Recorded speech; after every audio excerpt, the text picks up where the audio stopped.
Hello, Robes. We're back with Funeral Customs. What's the exact title? Their Origin and Development by Bertram S. Puckle, a 1926 book. Reissued in 1968. Let's get something to stick it under there. So I can lay this flat. That's too much. Too much girth. We're on page 48, and we got to get to 60, I believe. Yes. Part 2 of separation or preparation for burial.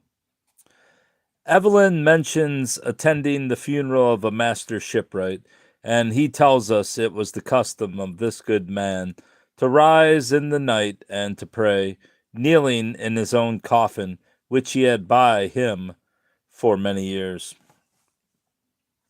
Who the hell's Evelyn? In China, when a son wishes to make a handsome and welcome gift to his parents, he presents them with a coffin, which is often to be found in the houses of the middle classes.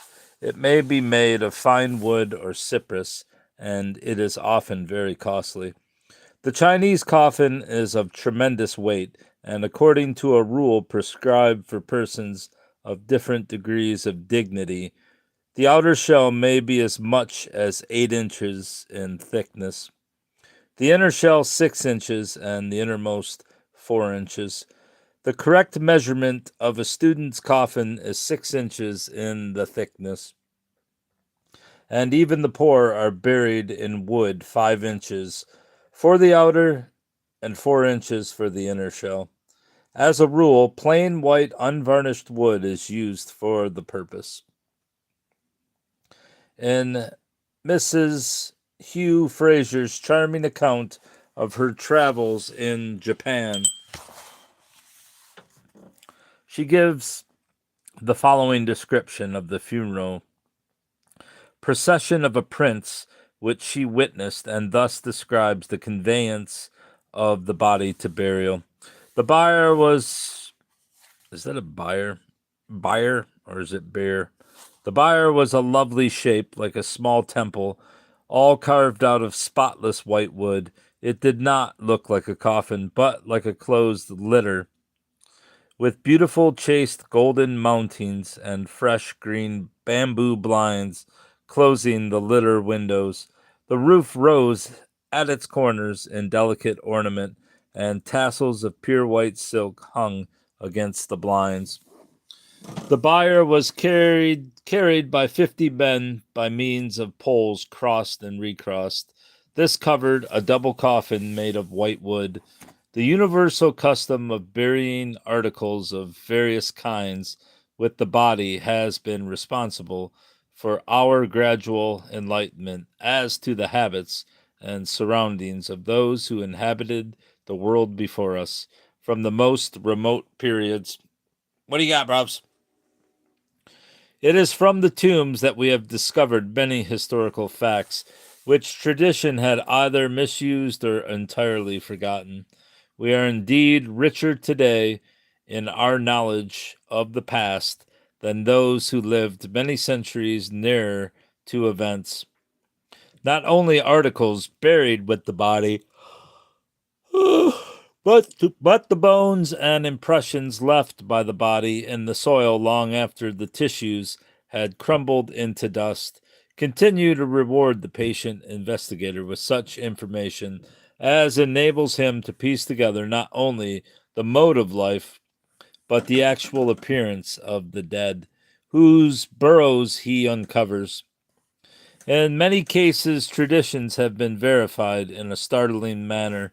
Some parts of a suit of gilded armor were recovered in recent years from a place where tradition only had handed down a story through the centuries of a knight of great valor so equipped.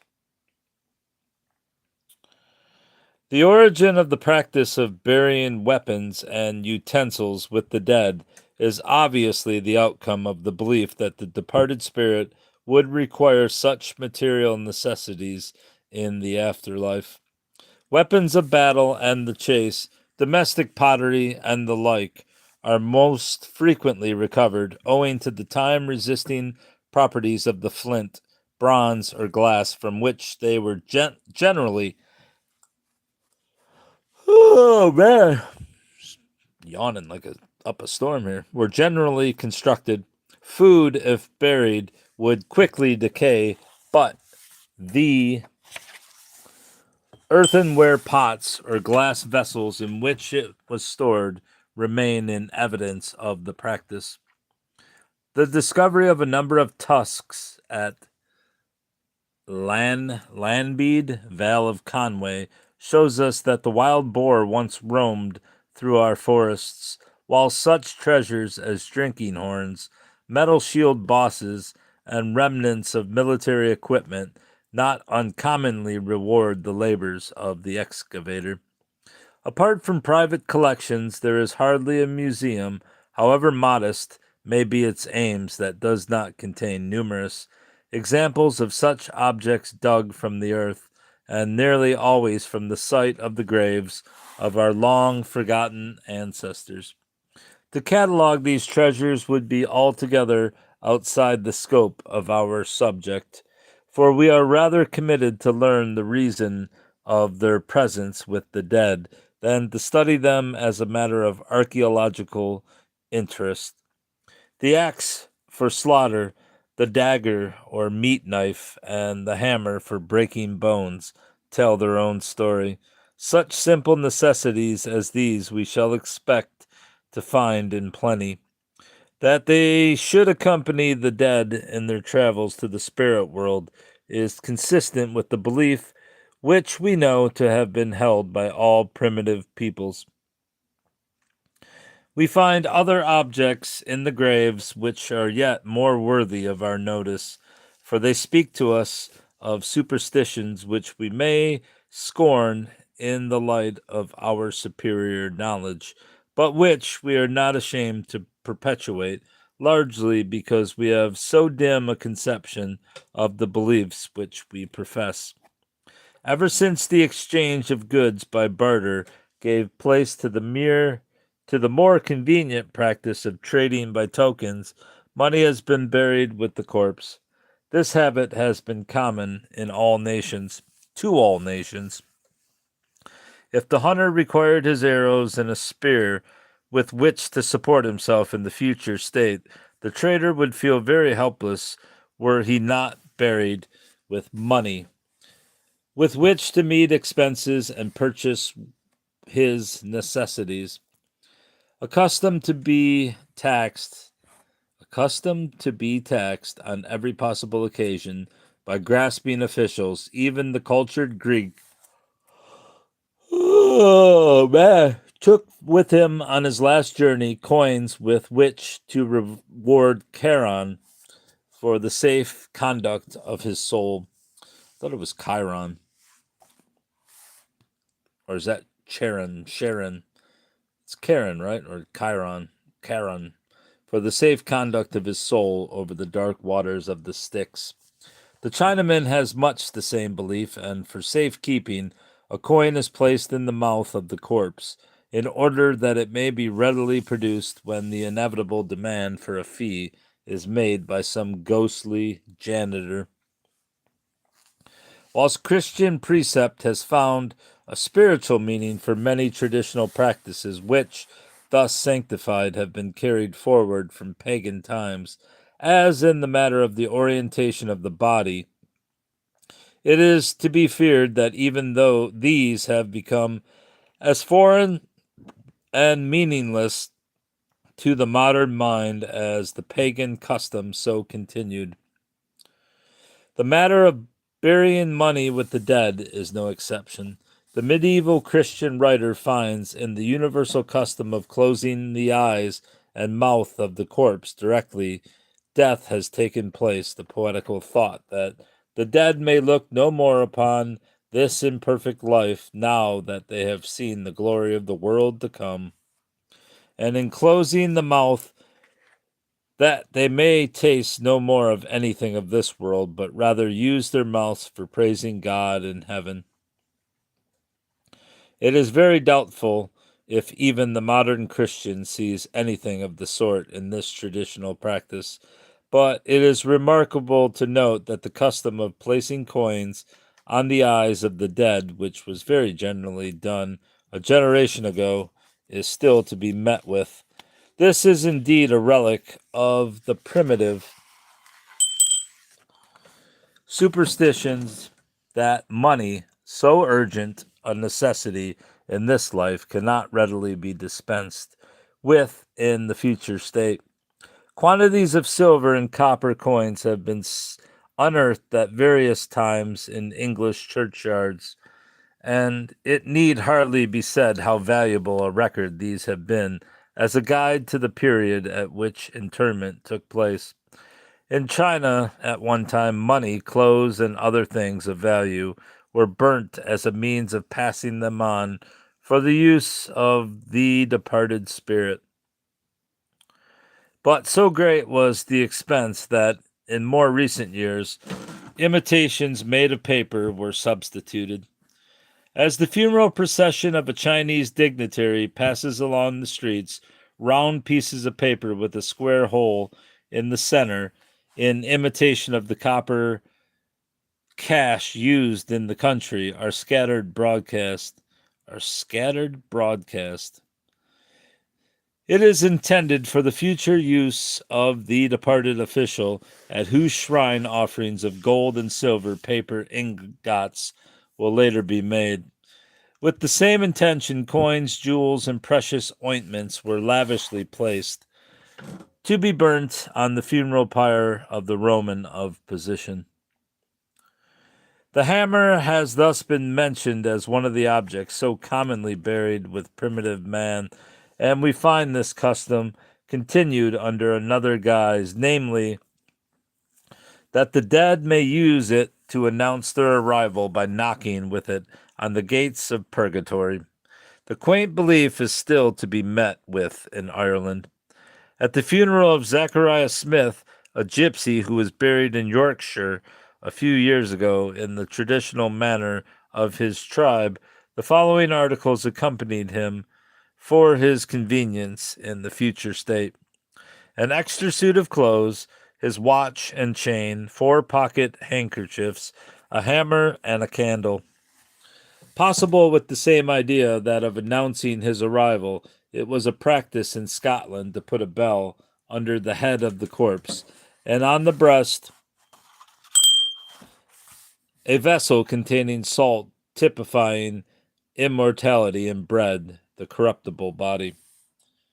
What do you got, Brubs? Like the pages of history, the graves of the dead sometimes give us touching evidence of frailties common to all mankind. What matter the achievements of King Alfred as warrior, lawgiver, or scribe? Enough that it is recorded of him that he burnt the scolding widow's cakes, and in so doing endeared himself forever to the youthful mind.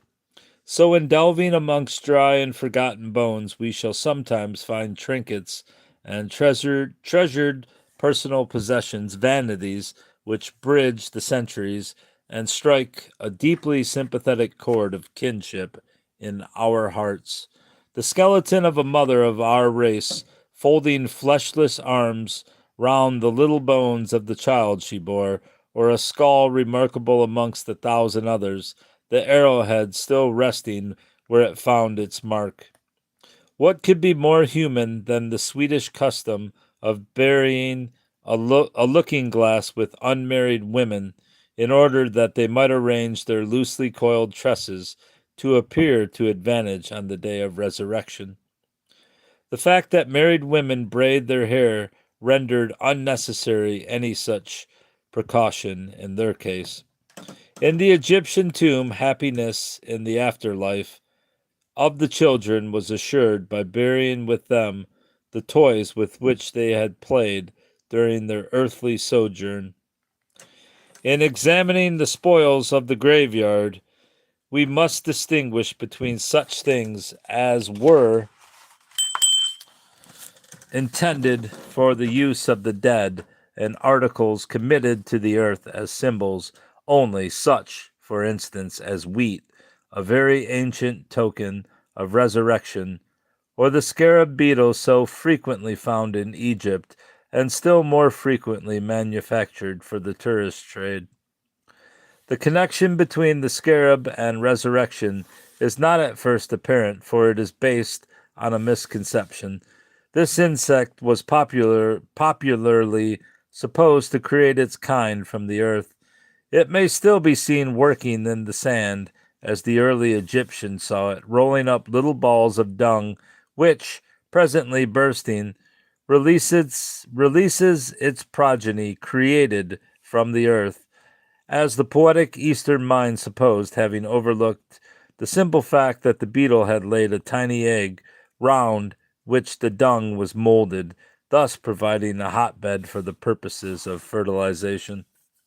Wheat, frequently buried by the Egyptian, is plentifully found engraven on the early Christian monuments, for to the Christian mind it holds a double meaning.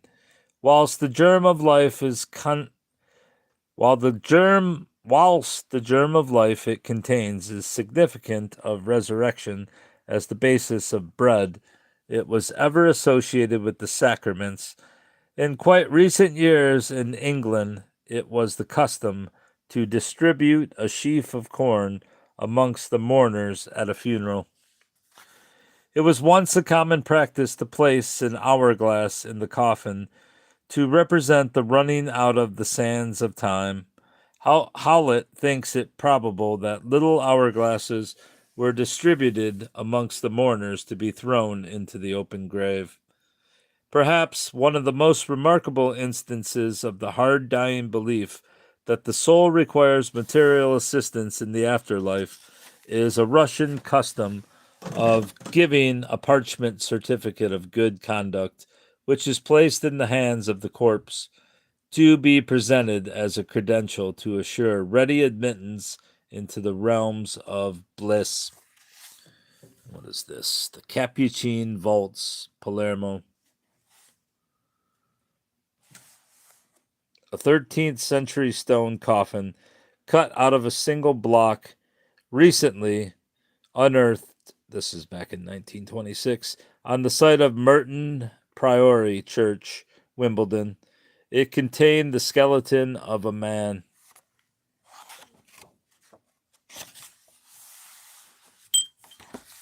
Eventually, the Christian church forbade the interment of what were known as grave goods with the body, but an exception was made in favor of kings and priests, who were allowed to retain their robes and symbols of office.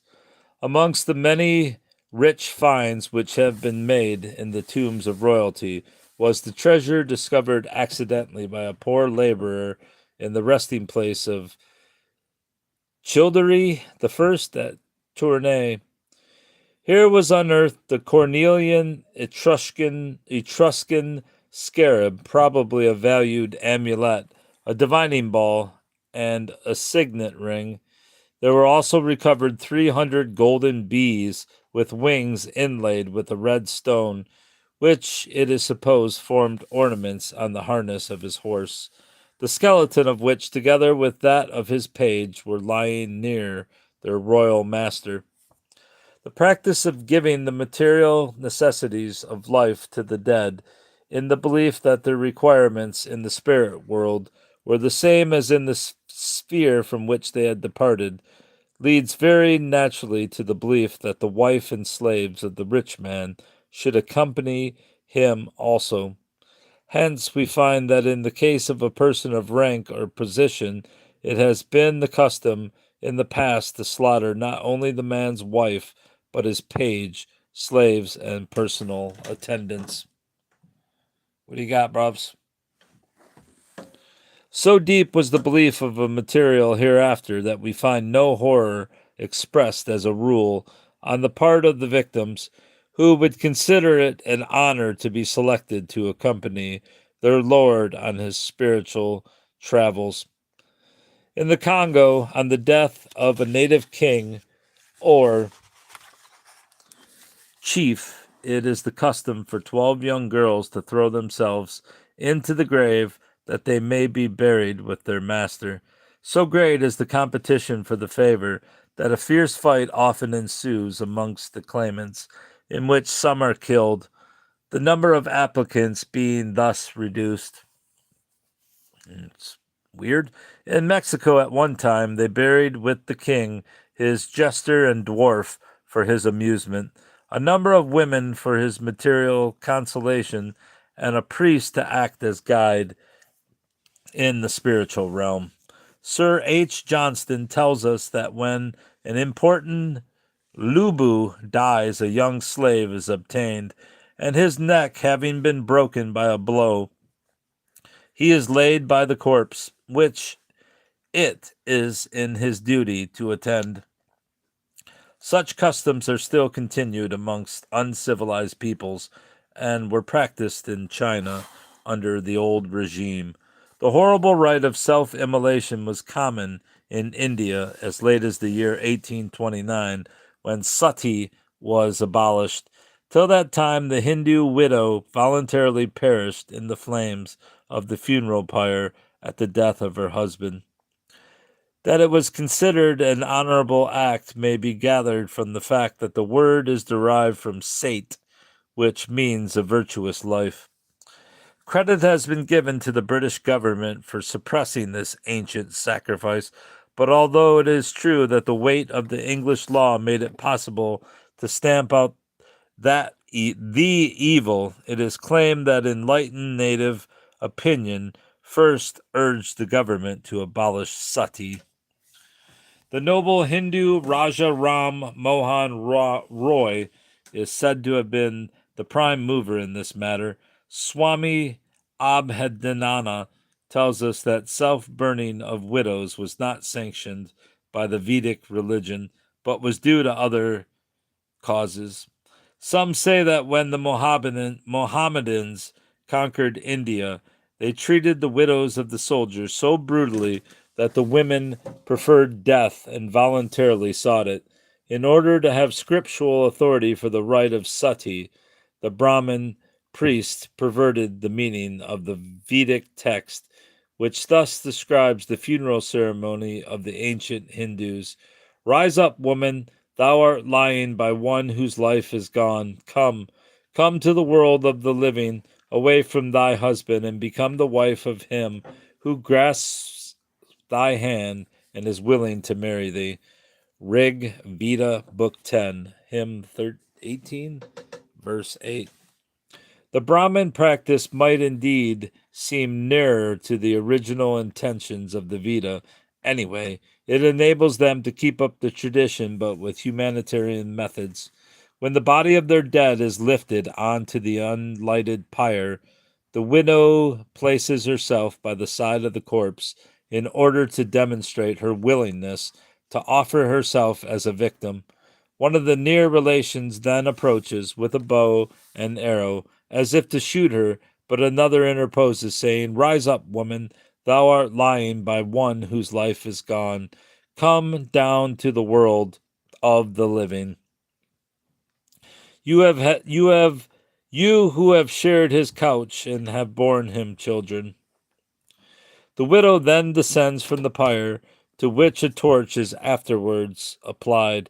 If any further assurance is required that the widow has given satisfaction and done honor to her husband, the funeral oration should bring her comfort, for herein she is reminded that she is not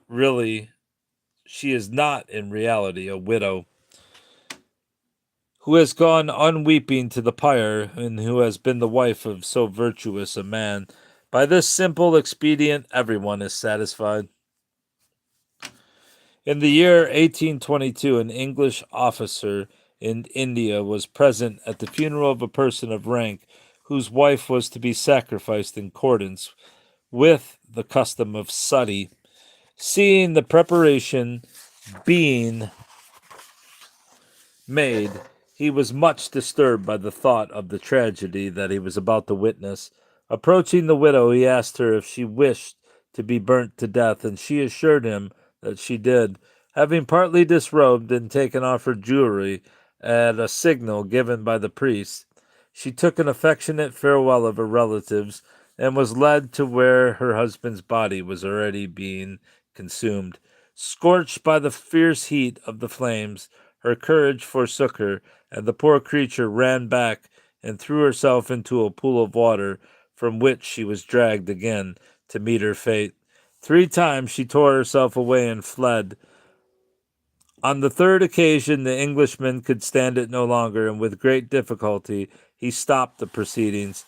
Needless to say, the natives were much incensed by his interference, more especially as they believed that a scourge of plague would certainly follow so impious an action. Perhaps it was well that the poor woman died next day from the effects of her burns. Where the actual practice of the sacrifice at the funeral has ceased to exist, we shall find it carried out in symbol. The Egyptians contented themselves by making clay images as a substitute for human lives, whilst the Chinese burned figures of paper. Before we congratulate ourselves that such outrageous superstitions as these can find no echo in our customs, absurd as they may be, we might look with some suspicion at one or two of our observances, such, for instance, as the fact that the widow follows immediately behind the coffin in the funeral procession, as it is led to take a last look after the body has been lowered into the grave. It may be said that it is natural enough that the widow, as chief mourner, shall have a certain prominence on this occasion. That there is more in this than a mere matter of etiquette is demonstrated by the fact that a particular meaning has always been connected with her first place in the procession. An old Jewish tradition tells us that the widow followed next to the body of her husband because woman brought death into the world. It is, however, unnecessary to labor the point in order to connect our modern funeral practices with the idea of sacrifice at the grave, for there is no doubt whatever as to the origin of a popular military custom still observed of leading the charge of a dead soldier to the grave. Soldiers, leader, chief, or king, the titles are inseparable, and from the earliest times such have been buried with special marks of honor, amongst which we find the sacrifice of the war horse at the graveside, and the interment of its body with its master in order that it might carry him to victory in the spirit world. Sometimes a sportsman is followed by his favorite hunter, which is in some instances buried with him. Herodotus mentions the slaughter of slaves and horses, even the cruel practice of maiming or breaking the foreleg has been resorted to, in order that the painful limp thus produced might give to the unfortunate animal an appropriate appearance of grief. The Turks put mustard seed in the nostrils of the poor beast in order that its tears may be taken by the stupid sightseers as a token of grief at the separation. Egotistical and selfish people are to be met with, who leave special instructions that at their death their favorite animals are to be shot or poisoned. As soon as possible after my death, my dog shall be painlessly destroyed, is a recent example. It will be said in favor of the owner that the decree may arise from a natural and affectionate desire that the animal in question should be saved by this means from possible ill treatment or neglect, but it will be found that such wills are nearly always made by those who have ample means with which to make a provision for the short lives of their pets. Even if it be taken for granted that friends and relations are not to be trusted with the task, are there not institutions enough which cater for the well-being of animals left in their charge?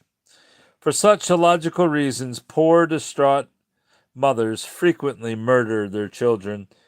Is it not rather that consciously or unconsciously the old tradition creeps in that the spirit of the favorite must follow its master to the shades? No, it's not apparent. And that's the end of chapter 3. And that's all I'm reading tonight. Funeral customs, their origin and development from 1926. Until next time, Robs.